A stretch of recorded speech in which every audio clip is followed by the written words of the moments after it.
Lalu bagaimana langkah yang sudah dilakukan pemerintah atasi banjir di Kali Lamong yang setiap tahun masih terus terjadi?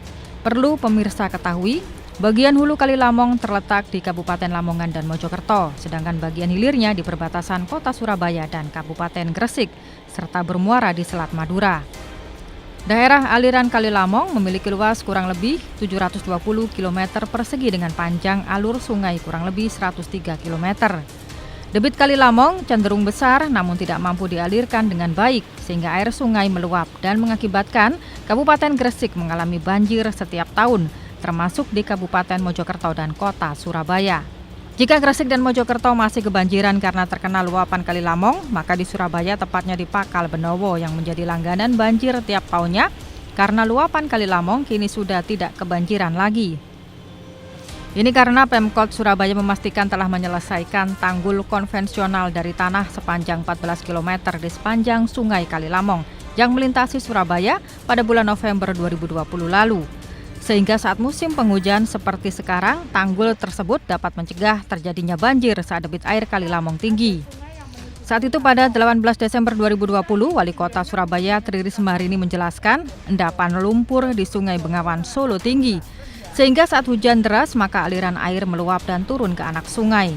Salah satunya ke Kali Lamong yang melintasi Mojokerto, Lamongan, Gresik dan bermuara di Surabaya. Ia mencontohkan beberapa waktu lalu saat hujan deras ketinggian air sungai Kali Lamong mencapai 2,25 meter. Namun karena ada tanggul maka luberan air dapat dicegah agar tidak masuk ke Surabaya. Selain membangun tanggul konvensional, Pemkot Surabaya juga akan dibantu Kementerian PUPR membangun dinding beton atau betonisasi untuk menguatkan tanggul konvensional yang telah dibangun Pemkot Surabaya. Nah, yang kita lakukan, kita kan ada sungai yang menuju Kali Lamong. Itu tadi ketinggiannya mungkin hanya sekitar 20 sampai 40 lah, rendah yang di dalam tanggul kita. Kemudian kita pompa. Ya kalau nggak ada tanggul itu udah banjir Surabaya. Ya karena ketinggiannya 2 meter sudah. 225. Sudah 225. Tadi aku lihat sendiri Kali Lamong. Tapi karena ada tanggul jadi kita bisa cegah sehingga air Kali Lamong nggak bisa masuk Surabaya gitu. Mudah-mudahan nggak ada apa-apa dengan tanggul kita. Risma menambahkan, ketersediaan lahan untuk pembangunan betonisasi tanggul Kali Lamong telah siap, sehingga Kementerian Pekerjaan Umum dan Perumahan Rakyat atau PUPR dapat langsung mengerjakan ketika tahapan lelang rampung. Sementara itu, untuk mengatasinya, Kementerian PUPR sudah menyiapkan anggaran. Untuk banjir di wilayah Gresik, diperlukan pembuatan tanggul di Sungai Kali Lamong mulai dari Mojokerto, Gresik sampai Lamongan.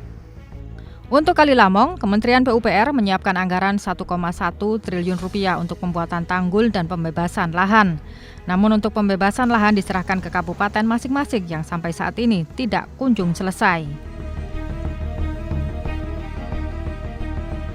Gubernur Jawa Timur Khofifah meminta kepada semua instansi terkait, baik BPBD dan instansi lainnya melakukan antisipasi penanganan dampak bencana banjir dan yang lainnya. Saat ini sedang melanda beberapa daerah di Jatim.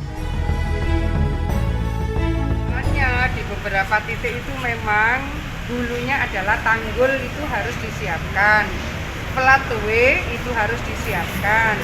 Kita sudah melakukan koordinasi dengan Kementerian PUPR dan UPT PUPR di sini. Misalnya kalau banjir di Sampang itu harus ada flatway, kanal sampai ke laut. Pak Menteri PUPR sudah menyiapkan anggarannya. Termasuk adalah ganti untung ya daerah yang akan dilakukan perluasan flatway. Bencana hidrometeorologi ini masih akan terjadi di Jatim sampai bulan Februari 2021 nanti, sehingga diperlukan antisipasi dan kewaspadaan oleh semua unsur terkait di Pemprov Jatim. Bencana banjir di Gresik ini harus segera bisa diatasi karena bila hujan turun, sungai akan meluap dan membanjiri rumah warga.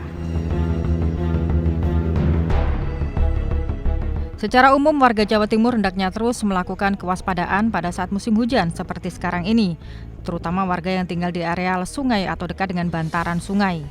Jawa Timur memiliki 370 sungai yang tersebar di beberapa daerah dan saat ini masih banyak sungai terutama di daerah hulu yang mengalami kritis sehingga perlu dilakukan konservasi. Bila debit air tinggi, air sungai mudah meluap dan membanjiri rumah warga, seperti yang terjadi di Kabupaten Gresik beberapa hari lalu. Menurut Kasih Operasi Sungai Waduk dan Pantai, Dinas PU Sumber Daya Air Jatim, dari 370 sungai yang ada di Jatim kebanyakan berada di wilayah timur. Daerah kita wilayahnya itu banyak di wilayah timur. Jadi daerah banjir yang rawan banjir, daerah-daerah banjir itu mulai dari Bondowoso, Lumajang, Pasuruan. Yang sering terjadi banjir itu di Pasuruan dan Lumajang. Nggak menutup kemungkinan di Madura juga ada. Alasan anggaran yang sangat terbatas, maka upaya yang dilakukan oleh Dinas PU Pengairan sangat terbatas dengan melakukan normalisasi sungai dan menurunkan pompa bila terjadi banjir, serta berkoordinasi dengan kabupaten kota. Lagi-lagi, Pemprov Jatim beralasan mengenai banjir yang kerap terjadi di daerah Gresik, Sungai Kalilamong adalah kewenangan pusat, sehingga perlu adanya sinergi bersama antara pemerintah pusat, provinsi, dan kabupaten kota untuk mengatasinya.